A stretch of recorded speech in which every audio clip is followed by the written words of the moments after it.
This area is surrounded by shops, restaurants, a mall, and even the city's convention center. From what I can see, there are no signs of blight in this area. The latest results show Garcetti is holding a slight lead over Wendy Gruhl in this battle for LA. With neither candidate receiving a majority vote, LA will head back to the polls in May to select the winner. Although construction on this Expo line extension into Santa Monica is set to be done by 2015, service on the line is not set to begin until testing is done in 2016. In Santa Monica, I'm Malcolm Hoyle for Valley View News. This street, like many others in Los Angeles, is part of a state enterprise zone. Businesses in these zones are able to receive a tax credit because they are located in what the state sees as a blighted area. For each hire that is made in these areas, businesses can get up to $37,000 in tax credits. However, if Governor Jerry Brown gets his way, these zones and benefits may be in trouble. During his State of the State address last month, Governor Brown said the enterprise program is not working. He says the $700 million program does not create jobs and wastes hundreds of millions of tax dollars. While many areas within these enterprise zones can still be seen as depressed, some are far from it. An example of this can be found in the city of Santa Clarita. This suburban community just north of Los Angeles has had an enterprise zone since the program's inception in 1984. This area is surrounded by shops, restaurants, a mall, and even the city's convention center. From what I can see, there are no signs of blight in this area. In fact, that convention center is located inside of a Hyatt Regency hotel. Blighted? No, I wouldn't say that at all. There's a lot of space, there's a lot of paseos, there's a lot of things to do, there's restaurants, shops, parks, walkways like this. We actually just walked from home and came up here to Whole Foods Market, so I don't think it's blighted at all, no. While the business community of Santa Clarita boasts the benefits of their enterprise zone, others, like Governor Brown, believe this program's time is up. In Santa Clarita, I'm Malcolm Hoyle for Valley View News. Eric Garcetti's election night celebration was held in Hollywood, part of the area he represents on the city council, and after a strong showing, he basically guaranteed he will be the next mayor of Los Angeles. Voting in LA may have been done for the night, but Eric Garcetti and his supporters were just getting started. The mayoral candidate held his election night party here at the Avalon in Hollywood, where he said he was up for the challenge. I'm ready to work as hard as it takes, to get up as early as it takes, and to give everything I've got to earn a powerful victory this May. Let's be clear, we are going to win this race.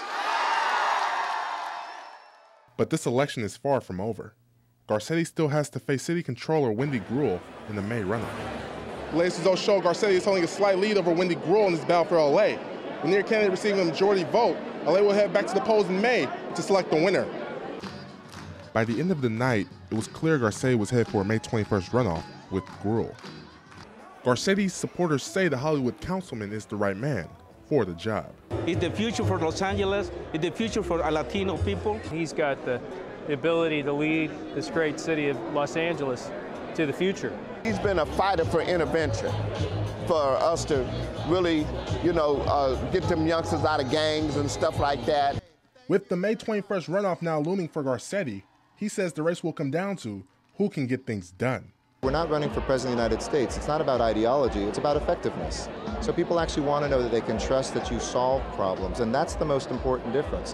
Whether you've done neighborhood turnaround, whether you've done pension reform, whether you've been able to do those things that you depend on a mayor to do. This isn't about left, right, or Republican, Democrat. This is about getting the job done.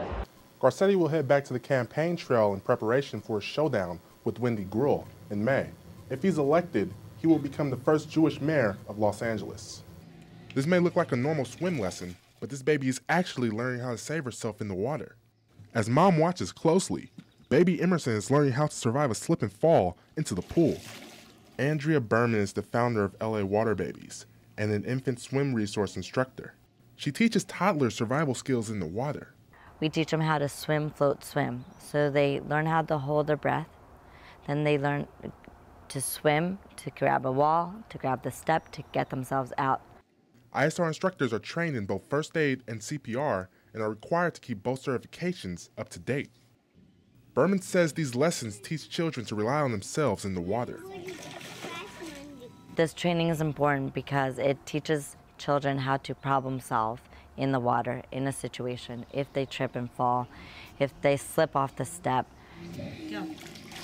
It will teach them how to get to that floating position so someone can rescue them out of the water.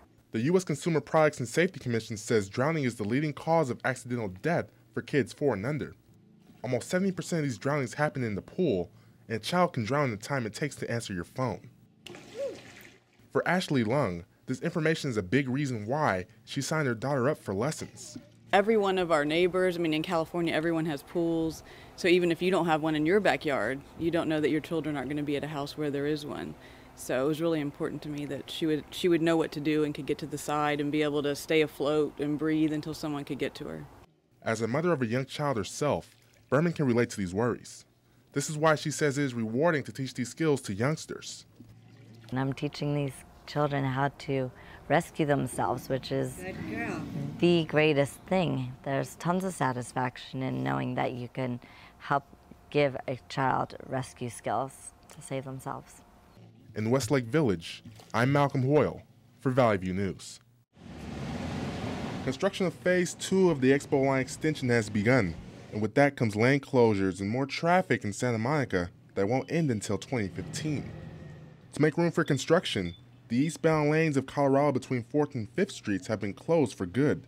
This work will bring a new station to Colorado and 4th Street, which will be the end of the line for the new service. Officials say this is a big job.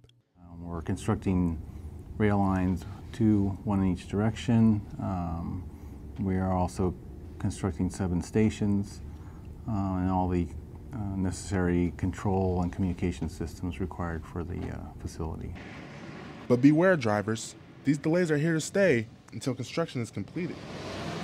Metro officials estimate about 64,000 riders will use the line daily by 2030.